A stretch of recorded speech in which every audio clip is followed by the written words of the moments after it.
ಬೆಂಗಳೂರಿನ ಹೆಣ್ಣೂರು ರಸ್ತೆಯಲ್ಲಿ ಸ್ಪರ್ಶ್ ಆಸ್ಪತ್ರೆ ಸಮೂಹ ತನ್ನ 8ನೇ ಬ್ರಾಂಚ್ ಅನ್ನು ಆರಂಭಿಸಿದೆ.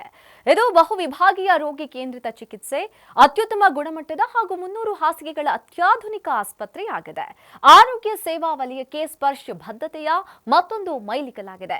ಸಮಗ್ರ ಚಿಕಿತ್ಸಾ ಸೇವೆಗಳನ್ನು ಒಳಗೊಂಡ ಈ ಆಸ್ಪತ್ರೆಯು ಮೂಳೆ, ನರ ವಿಜ್ಞಾನ, ಹೃದ್ರೋಗ ವಿಭಾಗ ಹಾಗೂ ವಿಶೇಷವಾಗಿ ಕ್ಯಾನ್ಸರ್ ಚಿಕಿತ್ಸೆಗಳು ಸೇರಿದಂತೆ ಅಂಗಾಂಗ ಕಸಿ ವಿಭಾಗಗಳನ್ನು ಒಳಗೊಂಡಿದೆ.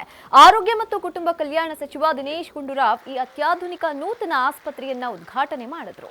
ಇನ್ನು ಉದ್ಘಾಟನಾ ಕಾರ್ಯಕ್ರಮದಲ್ಲಿ ಸಚಿವ ದಿನೇಶ್ ಗುಂಡೂರಾವ್ ಜೊತೆಗೆ ಗಣಿ ಮತ್ತು ಭೂ ವಿಜ್ಞಾನ ಹಾಗೂ ತೋಟಗಾರಿಕಾ ಸಚಿವ ಎಸ್ ಮಲ್ಲಿಕಾರ್ಜುನ್, ವೈದ್ಯಕೀಯ ಶಿಕ್ಷಣ ಸಚಿವ ಡಾಕ್ಟರ್ ಶರಣಪ್ರಕಾಶ್ ಪಾಟೀಲ್, ಮಾಜಿ ಮುಖ್ಯಮಂತ್ರಿ ಬಸವರಾಜ ಬೊಮ್ಮಾಯಿ, ಸುತ್ತೂರು ಮಠದ ಶ್ರೀಗಳಾದ ಜಗದ್ಗುರು ಶ್ರೀ ಶಿವರಾತ್ರಿ ದೇಶಿಕೇಂದ್ರ ಸ್ವಾಮೀಜಿ ಸೇರಿ ಹಲವರು ಉಪಸ್ಥಿತರಿದ್ದರು.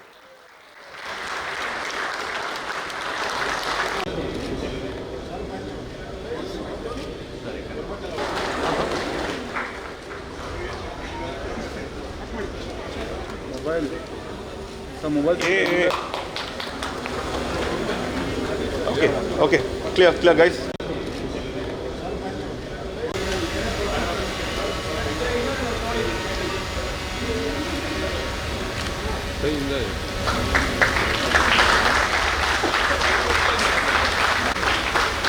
Hello. Hey.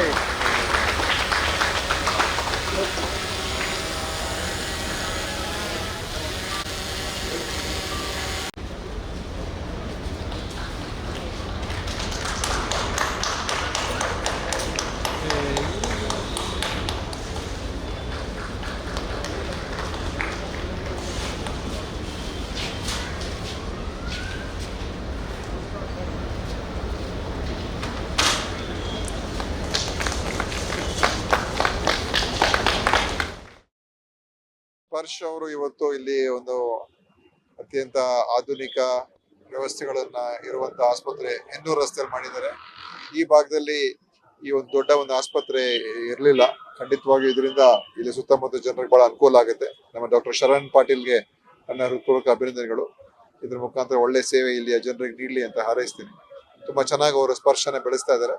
ಇದು 8ನೇ ಆಸ್ಪತ್ರೆ. ಇದೇ ರೀತಿ ಇನ್ನೂ ಬೆಳೀಲಿ ಅಂತ ನಾನು ಹಾರೈಸ್ತೀನಿ. ಇವತ್ತು ಸ್ಪರ್ಶ್ ಹಾಸ್ಪಿಟಲ್ಗೆ ಒಂದು ಬಹಳ ವಿಶೇಷ ದಿನ. ಇವತ್ತು ಹೆಣ್ಣೂರು ರೋಡಲ್ಲಿ ಒಂದು 300 ಬೆಡ್ ಆಸ್ಪತ್ರೆ, ಕ್ವಾಟರ್ನರಿ ಕೇರ್ ಅಂತ ಕರಿತೀವಿ. ಪ್ರತಿಯೊಂದು ಸ್ಪೆಷಾಲಿಟಿನಲ್ಲೂ ಕೂಡ ಇನ್ಕ್ಲೂಡಿಂಗ್ ಕ್ಯಾನ್ಸರ್ ಕೇರ್ ಕಾಂಪ್ರಿಹೆನ್ಸಿವ್ ಆಗಿ ಟ್ರೀಟ್ ಮಾಡೋ ಆಸ್ಪತ್ರೆನ ನಾವು ಇವತ್ತು ಓಪನ್ ಮಾಡಿದ್ದೀವಿ. ಇವತ್ತು ಇದು ನಮ್ಮ 8ನೇ ಆಸ್ಪತ್ರೆ. ನಮ್ಮ ಮುಖ್ಯ ಉದ್ದೇಶ ಅಂದರೆ ಅತ್ಯುತ್ತಮ ಟ್ರೀಟ್ಮೆಂಟ್ ಸಿಗಬೇಕು ನಮ್ಮ ಜನಕ್ಕೆ. ಜಗತ್ತಲ್ಲಿ ಎಲ್ಲೇ ಮಾಡೋಕ್ಕಾದ್ರೂ ನಮಗೆ ಇದೇ ಊರಲ್ಲಿ ಮಾಡಿ ತೋರಿಸ್ತೀವಿ ಅನ್ನೋದೊಂದು ಕಾನ್ಫಿಡೆನ್ಸ್ ಇಂದ ಈ ಆಸ್ಪತ್ರೆಯಲ್ಲಿ ಸಿಬ್ಬಂದಿಗಳಿಗೆ ಸೇರಿಸ್ಕೊಂಡು ಎಲ್ಲ ಡಾಕ್ಟರ್ಗಳಿಗೆ ಸೇರ್ಕೊಂಡು ಇದು ತೆಗೆದಿದ್ದೀವಿ. ಇದು 8ನೇ ಸ್ಪರ್ಶ ಆಸ್ಪತ್ರೆ. ಬೆಂಗಳೂರಿನ ವಿವಿಧ ಭಾಗದಲ್ಲಿ, ಹಾಸನದಲ್ಲಿ ಭಾಳ ಅದ್ಭುತವಾದಂಥ ಒಂದು ಸೇವೆಯನ್ನು ಮಾಡ್ತಾ ಇದ್ದಾರೆ. ಶುಶ್ರೂಷೆ ಸೇವೆ ಭಾಳ ಅತ್ಯಂತ ಪ್ರೀತಿ ವಿಶ್ವಾಸದಿಂದ ಮಾಡೋದ್ರಿಂದ ಇದು ಬೇರೆ ಹಾಸ್ಪಿಟಲ್ಗಿಂತ ಭಾಳ ವಿಭಿನ್ನವಾಗಿದೆ. ಇದರ ಸೇವೆ ಈ ಹೆಣ್ಣೂರು ಭಾಗದಲ್ಲಿ ಉತ್ತಮ ರೀತಿಯಲ್ಲಿ ಆಗಲಿ ಅಂತ ಹಾರೈಸ್ತೀನಿ.